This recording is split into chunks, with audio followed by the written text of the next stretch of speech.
బ్రహ్మదేవుడి యొక్క సమక్షంలో ఈ దేవతలు ఋషులు అంతా కూడా విష్ణుమూర్తిని ప్రార్థిస్తూ ఏమంటున్నారంటే, రావణాసుడు అకుంఠితమైనటువంటి తపస్సు చేసి బ్రహ్మను మెప్పించి అనేక వరాలు పొంది ఆ వరాల యొక్క బలగర్వం చేత లోకాలన్నిటినీ పీడిస్తున్నాడు, లోకకంటకుడిగా మారాడు. మా ధర్మాలు మేము నిర్వర్తించలేకపోతున్నాం, లోకంలో రాక్షస బలం పెరిగిపోయింది కనుక అటువంటి రావణాసుడి యొక్క వధ ఒక నరుని చేతిలో అవుతుందని ఆ రహస్యం తెలిసి తమను వేడుకుంటున్నాం. ఏదైనా దారి చూపించి మమ్మల్ని అందరినీ రక్షించండి అని విష్ణుమూర్తితోటి ప్రార్థిస్తున్నారు ఈ దేవతలంతా. ఏమంటున్నారు?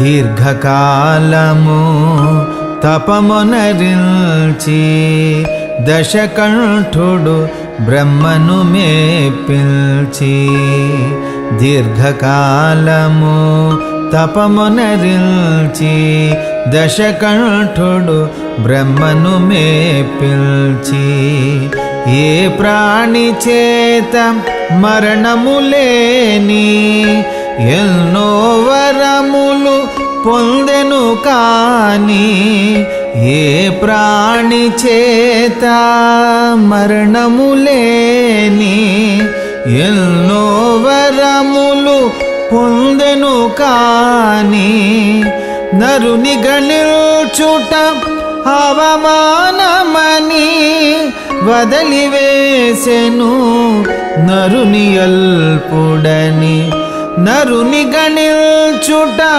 అవమానమని వదలివేసెను నరుని అల్పుడని, అని వేడిరి సురలు విష్ణుని వినుమని, అని వేడిరి సురలు విష్ణుని వినుమని, నరుని చేత రావణుడు కూలునని.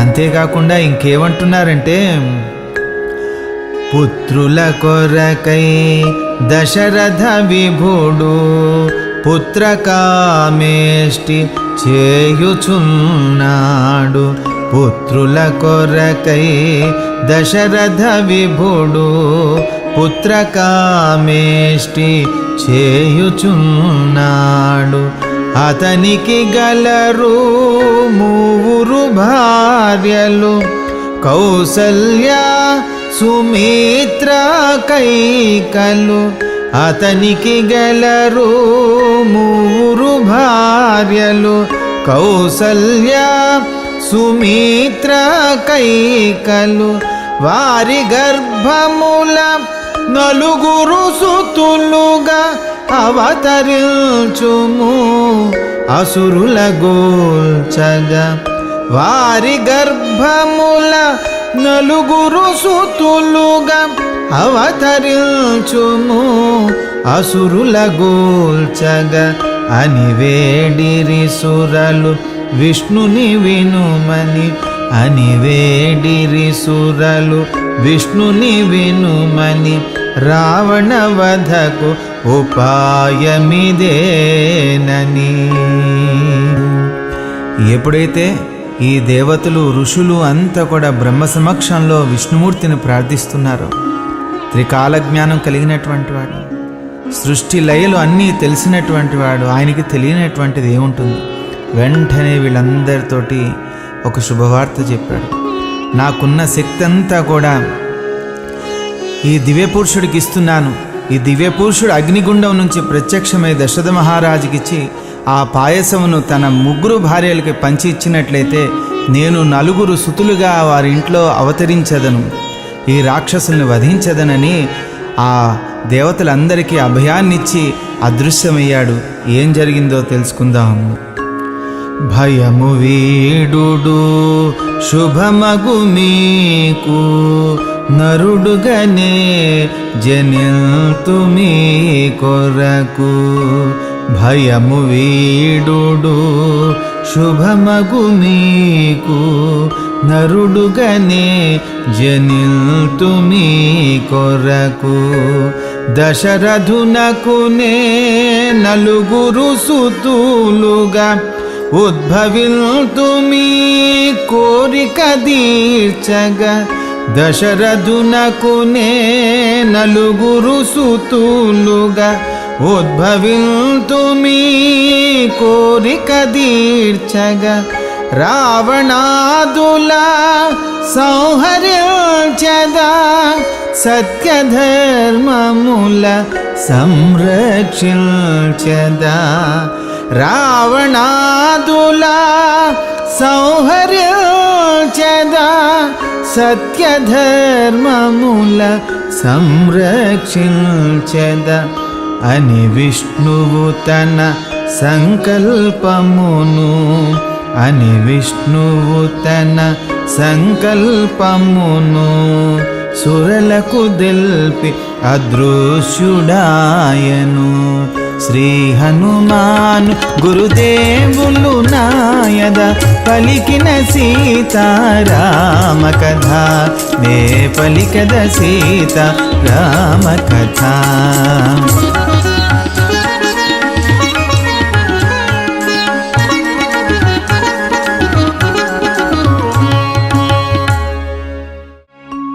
సింహము ఓలే జూలుగల్గిన జ్వాలల బోలిన కాంతులు గల్గిన సింహం యొక్క రూపంలో ఆ దివ్య పురుషుడు సాక్షాత్ శ్రీమన్నారాయణుడు తన శక్తినంతా కూడా పాయసంగా మార్చి ప్రజాపతికి ఇస్తే ప్రజాపతి దివ్య పురుషుడికి అందించి సూచనగా పంపిస్తే ఆ దివ్య పురుషుడు యాగమండపంలోంచి బయటకు వచ్చాడు, అగ్నిలోంచి ప్రత్యక్షమయ్యాడు. దశరథ మహారాజుకిచ్చి దేవతలంతా కూడా నువ్వు చేసేటటువంటి ఈ యాగాన్ని సంతృప్తి చెంది నీకు ఈ పాయసాన్ని బహుమతిగా ప్రసాదంగా పంపించారు. ఈ పాయసాన్ని నీ 3 భార్యలకి పంచి ఇచ్చినట్లయితే నీకు 4 సుపుత్రులు కలుగుతారని సాక్షాత్ నారాయణుడి యొక్క వాణి అని ఆ పాయస పాత్రను దశరథ మహారాజుకి ఇచ్చి అదృశ్యమయ్యాడు. ఎప్పుడైతే ఆ పాయస పాత్ర దశరథ మహారాజుకు లభించిందో ఒక బిచ్చగాడికి ఒక గొప్ప వరం లభించినట్టుగా పిచ్చివాడులాగా ఆనందంతో పరుగులు తీసి తన అంతఃపురానికి వెళ్ళి తన 3 భార్యలకి ఎంతో ఆనందంగా ఏ రకంగా పంచాడో తెలుసుకుందాం. శ్రీ హనుమాను గురుదేవులు నాయద పలికిన సీతారామ కథ నే పలికద సీతారామ కథ.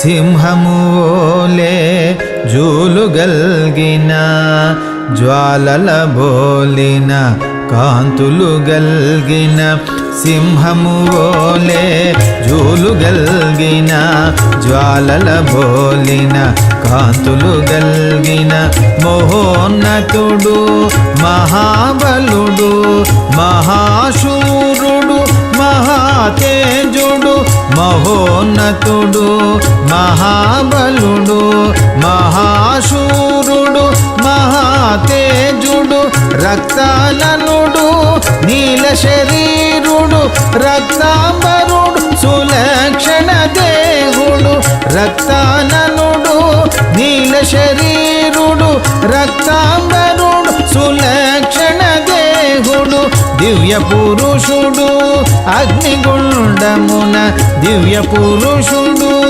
అగ్నిగుండమున పాయస పాత్రతో బయలు వెడలెను.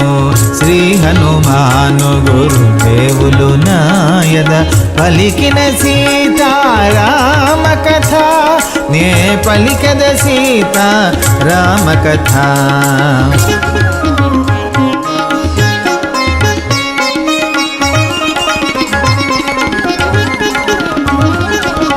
దేవతలందరూ మెచ్చినారని ప్రజాపతి తనను పంపినాడని దేవతలందరూ మెచ్చినారని ప్రజాపతి తనను వంపినాడని పాయస పాత్రను స్వీకరింపుమని మూరు రాణులకు పంచియుమని పాయస పాత్రను స్వీకరింపుమని మూరు రాణులకు పంచియుమని సుపుత్రులను బడయగలవని రఘువంశము వర్ధిల్లగలదని సుపుత్రులను బడయగలవని రఘువంశము వర్ధిల్లగలదని దివ్య పురుషుడు పాయస పాత్రను దివ్య పురుషుడు పాయస పాత్రను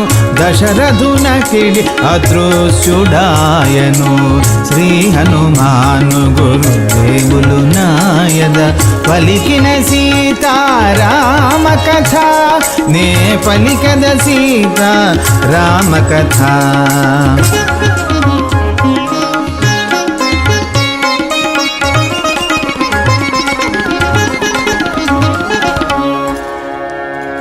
దివ్య పురుషునకు వందనములిడి దశరథుండు పాయస పాత్రగొని దివ్య పురుషునకు వందనములిడి దశరథుండు పాయస పాత్రగొని పెన్నిధి దొరికిన పేదవాని వలె అంతఃపురికి పరుగున వెడలి పెన్నిధి దొరికిన పేదవాని వలె అంతఃపురికి పరుగున వెడలి తన కాంతలకు ప్రేమ మీరగా దివ్య పాయసము పంచియువగా తన కాంతలకు ప్రేమ మీరగా దివ్య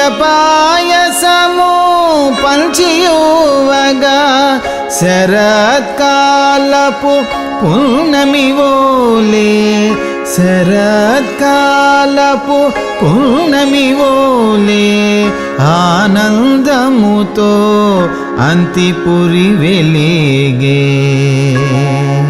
ఆ రకంగా పరుగులు తీశాడు దశరథ మహారాజు. తన అంతఃపురానికి వచ్చాడు. తన ముగ్గురు భార్యలను పిలిచాడు.